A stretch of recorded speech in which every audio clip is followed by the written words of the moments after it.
जिसको दुनिया राम के नाम से जानती है, उसकी बीवी थी, उसका नाम सीता था। दोस्तों अस्सलाम वालेकुम वरहमतुल्लाहि वबरकातुहू। उम्मीद करता हूँ आप लोग सब खैरियत से होंगे। आज मैं लाया हूँ आपके लिए सैयद अमीनुल क़ादरी का एक और बयान।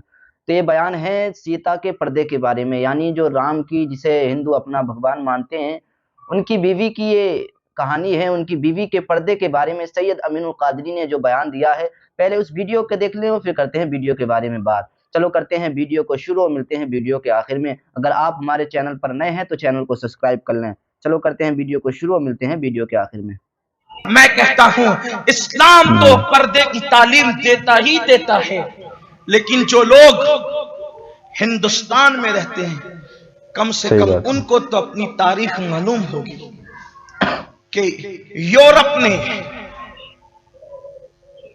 और अंग्रेज ने हमारी बेटियों को नंगा करने की कोशिश की, बेहिजाब करने की कोशिश की। वरना इस्लाम की तालीम तो अपनी जगह, खुद हिंदुस्तान की तहजीब में पर्दा है। हिंदुस्तान की सरजमीन पर जो कहानियां मशहूर बयान की जाती है, उन कहानियों के अंदर या क्या ये कहानी नहीं, जो लोग आज हिंदुस्तान के वफादार बनने का दावा करते हैं, उनको ये नहीं पता कि यही हिंदुस्तान की तारीख है। हिंदुस्तान में एक बादशाह था जिसको दुनिया राम के नाम से जानती है। उसकी बीवी थी, उसका नाम सीता था। सीता को जब एक दहशतगर्द रावण नाम का उठा करके ले गया, तो राम अपने भाई लक्ष्मण के साथ उसको ढूंढने के लिए निकले। यह हिंदुस्तान की तारीख है।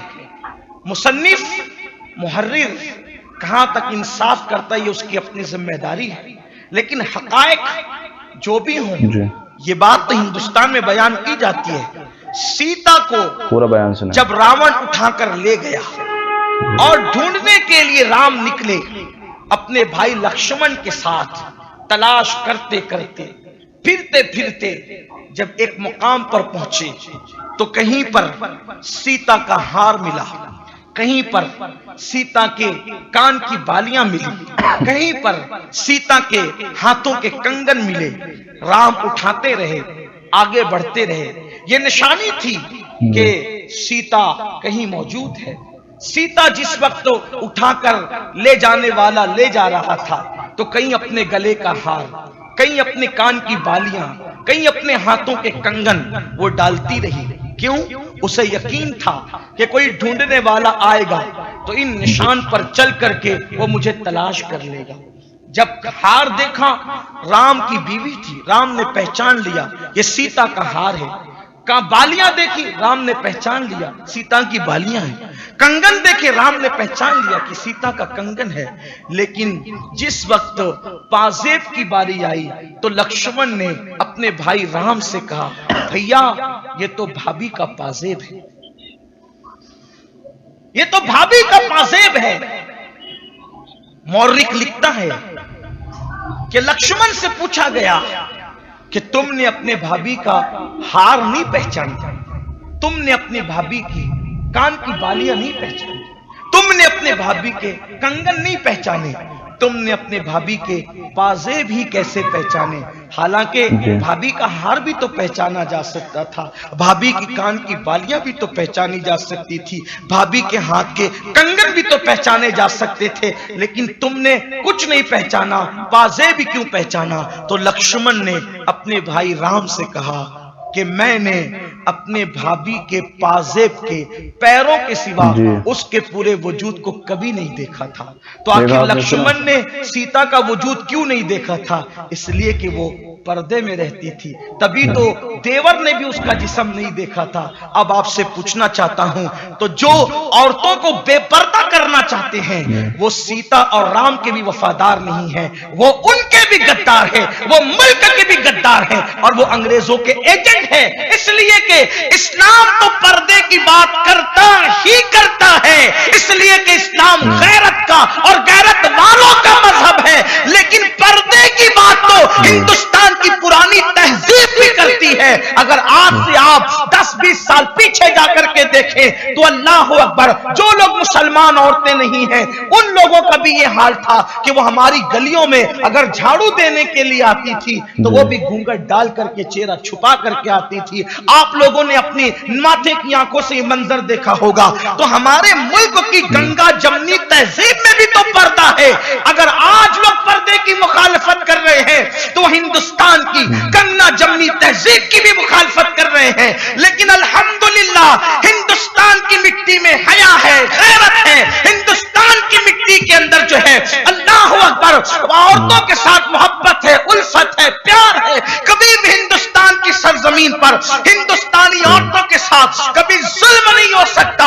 अल्लाह अकबर, अगर आज लोग हिंदुस्तान की किसी बच्ची को बेनकाब करना चाहते हैं तो वो सिर्फ इस्लाम का मजाक नहीं उड़ा रहे हैं, हिंदुस्तान की पुरानी तहजीब का मजाक उड़ा रहे हैं। लेकिन मैं उस बच्ची को सलाम करता हूं कि दर्जनों गुंडे एक तरफ चीख रहे हैं और वो बच्ची पर्दे की पाबंदी के साथ सैयदा ज़ैनब का किरदार लोगों के सामने पेश करके बता रही है कि अब भी करबला का वो पैगाम न मुसलमान मर्दों ने बुलाया है, न मुसलमान बेटियों ने बुलाया।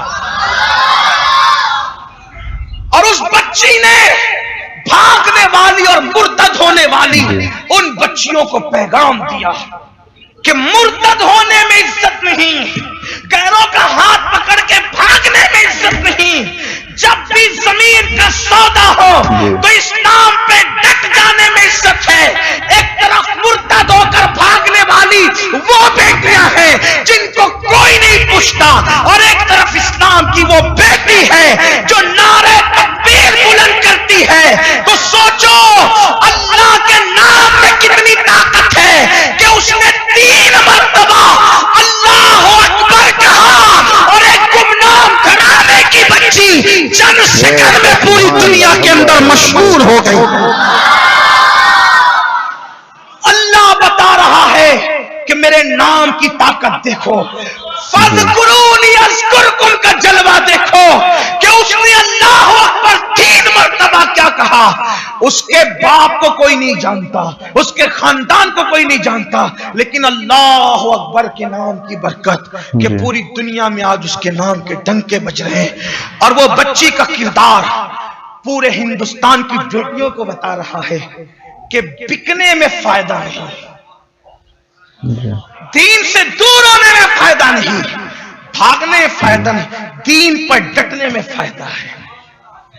और आज उसको वो इज्जत मिली इंशाअल्लाह कि रहती दुनिया तक के उसका तस्करा होगा, रहती दुनिया तक उसको याद किया जाएगा। और क्यों ना हो, कुरान कहता है वलिल्लाहिल इज्जतु वलिरसूलिही वलिलमुमिनीन, इज्जत तो अल्लाह के लिए है, इज्जत तो अल्लाह के रसूल के लिए है, और इज्जत तो नबी के वफादारों के लिए। जब जब कोई अल्लाह रसूल का वफादार होता है अल्लाह उसको ऐसे इज्जत अता करता है। और मैं मुसलमानों से कहना चाहता हूं, अगर आज लोग कहते हैं कि हिजाब वालों को हम पढ़ने नहीं देंगे, पर्दा करने वालों को हम पढ़ने नहीं देंगे, तो मुसलमानों को चाहिए कि वो मुत्तहिद होकर सहाबा और अहले बैत और सवाद आजम के अकीदे पर मुत्तहिद होकर लड़कियों की अलग से कॉलेजेस कायम करें, लड़कियों के अलग से स्कूल्स कायम करें, और उनको ऐसा तमाचा मारे कि तुम क्या नहीं पढ़ाओगे, हम अपनी बेटियों के लिए पढ़ाने का इंतजाम अलग से करेंगे। मुसलमान आज इस पर तवज्जो नहीं कर रहा है। बेटियों की शादियों पे लाखों रुपए खर्च हो रहे हैं। काश एक बेटी की शादी पे लाखों और करोड़ों खर्च करने की बजाय अगर वो करोड़ों रुपयों की हिफाजत कर ली जाए तो हजारों मुस्लिम बेटियों की इज्जत और आबरू महफूज की जा सकती है। और यूं भी ये बेहिजाब करना क्यों चाहते हैं? ये बेहिजाब इसलिए कि भेड़िया हमेशा चाहता है, भेड़िए की हमेशा ख्वाहिश है कि बकरियां चरवाहे की निगहबानी से दूर हो जाए। बकरियां चरवाहे की निगहबानी से दूर हो जाए। बिल्ली की नीयत यह है कि मुर्गी दरबे से बाहर, कुत्ते की नीयत यह है कि चिड़िया दरवे से बाहर हो। क्यों? इसलिए कि कुत्ते की नीयत उस वक्त तक मुकम्मल नहीं हो सकती जब तक कि चिड़िया दरबे में है। चिड़िया दरबे में है, वो भौंक करके कहता है कि ये जुल्म हो रहा है, इसको आजाद करो। तो आजाद कराने में चिड़ियों से कोई मोहब्बत नहीं है, उन चिड़ियों को लुक़्मा तर बनाना चाहता है कुत्ता, इसलिए वो उसकी आजादी पर भौंक रहा है। वरना उसको चिड़ियों से कब से प्यार होने लगा? चिड़ियों से प्यार तो उस मालिक को है जो कुत्ते के गंदे दांतों से उन चिड़ियों को बचाना चाहता है। इस्लाम औरत को तहफ्फुज देता है, इसलिए कि हमारे यहां औरत को औरत कहते हैं, और औरत का मतलब होता है लुगत में हिफाजत की चीज, छुपाने की चीज, हिफाजत की चीज। हमारी औरतों की हिफाजत की जाती है, और जिस चीज की भी हिफाजत की जाती है उसको छुपाया जाता है। बगैर छुपाए हिफाजत नहीं हो सकती। मिसाल के तौर पर अगर मक्खियों से मिठाई की हिफाजत करना हो तो मक्खियों से छुपाना पड़ेगा। चूहों से अगर खाने की हिफाजत करना हो तो खाने को ढांक करके रखना पड़ेगा। खाना खुला रखोगे तो चूहे मुंह डालेंगे, बिल्लियां मुंह डालेगी, कुत्ते मुंह डालेंगे, तो उसको ढांक के रखना पड़ेगा, छुपा के। बिल्ली नाराज क्यों है? हमने खाना ढक दिया। खाने को छुपाने पे बिल्ली नाराज है, खाने को ढकने पे चूहे नाराज है, खाने को ढकने पर कुत्ते नाराज है। क्यों? ये तो छुपा के खाने पे जुल्म करते हैं। खाने पे जुल्म नहीं, खाने की हिफाजत इसको ढके बगैर नहीं है।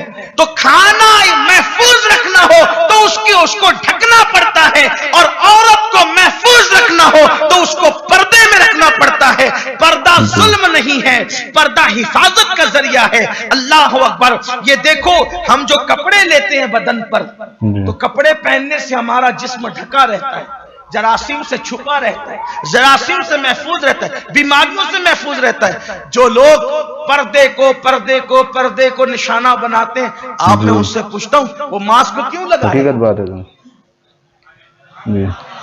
पूरी दुनिया मास्क लगा रही है। हम हरम में गए, हमें हरम में तक मास्क, इहराम में तक मास्क लगाना पड़ा। क्यों? का बीमारी से बचने के लिए मास्क है। मैंने कहा बीमारी से बचने के लिए अगर मुंह छुपाया जा सकता है तो आबरू की हिफाजत के लिए मुंह क्यों नहीं छुपाया जा सकता?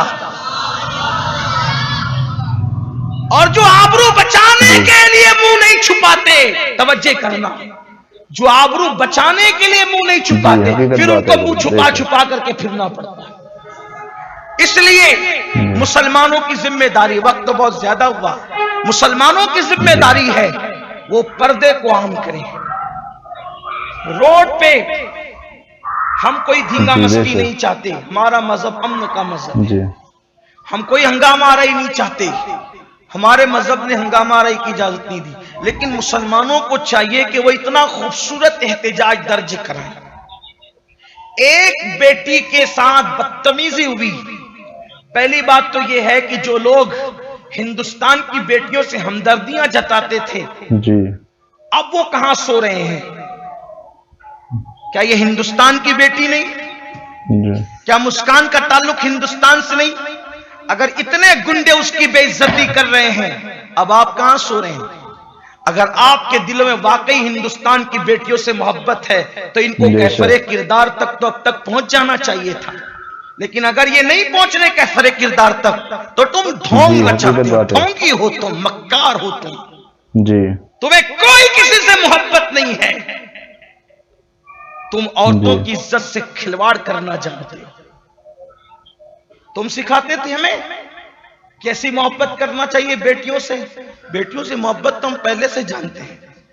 जब लोग अपनी बेटियों को जिंदा दफन कर रहे थे उस वक्त मेरे नबी फरमा रहे थे, फातिमा तो बदअतु मिन्नी, फातिमा मेरे जिगर का टुकड़ा है। जब बेटियों को लोग शैतानत समझते थे उस वक्त मेरे रसूल अपनी बेटी के इस्तिकबाल के लिए उठ करके खड़े हो जाते, फिदा के उम्मी वाबी या फातिमा फरमाया करते थे, फातिमा तुझ पर मेरे माँ बाप कुर्बान हो जाए, ये फरमाया करते थे। सबके रिश्ते मुनक़ते हो जाएंगे लेकिन बेटी के जरिए से जिनसे रिश्ता है, फरमाया कि वो रिश्ता मेरा मुनक़ते नहीं होगा। इल्ला नसबी व सबबी फरमाया, और भी रिश्तों को उसमें शामिल किया, लेकिन अव्वल दर्जे पर बेटी का वो रिश्ता रखा, शहजादी का वो रिश्ता रखा। फरमाया कि मैं हसन और हुसैन का उस्बा हूं। आका करीम सल्लल्लाहु अलैहि वसल्लम ने नहीं फरमाया, बिल्कुल फरमाया मैं उनका नसब हूं, मैं उनका सबब हूं। अल्लाह के हबीब अलैहिस्सलाम ने फरमाया वो मेरे बेटे हैं, वो मेरे लिए जन्नत के फूल हैं। अल्लाह के हबीब अलैहिस्सलाम ने बेटी के बेटों के लिए फरमाया। तो हमें तो बेटियों से प्यार मेरे नबी ने पहले ही करके बताया जी, हमने प्यार किया जी, हकीकत बात आपने है। तो इस्तेमाल किया, नाम इस्तेमाल किया। एक बेटी से अल्लाह इतने सारे लोग बदतमीजी करते हैं, आप खामोश, आप कुछ नहीं कह सकते। मुसलमानों से कहता हूं कोई कुछ करे ना करे, हमें खूबसूरत अंदाज से जी। एहतजाज दर्ज कराना है इस तरह का कि अब हमें यह तय करना है कि पहले तो हमारे 16-17 साल के बाद बेटियां पर्दा करती थी, अब 11 साल के ऊपर की जितनी इंशाअल्लाह। बेटियां हैं हम उन सबको पर्दे में कर देंगे। जी इंशाअल्लाह। हमारी कोई बेटी बेपर्दा नहीं घूमेगी, हमारी कोई बेटी बेपर्दा, यूं भी हमारी बेटियां बेपर्दा जाती नहीं, लेकिन आज के बाद मजीद इस पर कोशिश होगी। आखिर हिजाब से इतना खौफ क्यों है, पर्दे से इतना खौफ क्यों है, क्यों इतने खौफजदा हैं? जी। इसलिए कि इनके मंसूबे अच्छे नहीं है। हमारी बेटियों को ये इज्जत में देखना नहीं चाहते, और सबसे ज्यादा वो बेटियां जी, इज्जत बेशक, से हकीकत रहती बात है जो पर्दे से रहती है। एक खातून बरतानिया की सरजमीन पर इस्लाम कबूल करती, इस्लाम कबूल करने के बाद उससे पूछा जाता है कि तुमने इस्लाम क्यों कबूल किया, और तुम बुर्के की पाबंद हो गई तो तुमको तकलीफ नहीं होती, तुमको घबराहट नहीं होती, तुमने इस्लाम कैसे कबूल कर लिया? उसने कहा मेरी सहेली मुसलमान थी, जब वो बुर्का पहनकर चलती और हम बगैर बुर्के के चलती तो वो महफूज रहती, उसको कोई देख नहीं पाता। और हमें हर बंदा ऐसे देखता जैसे कस्साब की दुकान पर गोश्त का लोथड़ा लटका हुआ होता है, तो उसको हर भूखा ललचाई हुई नजर से जैसे देखता है, वैसे लोग हमें तकते थे।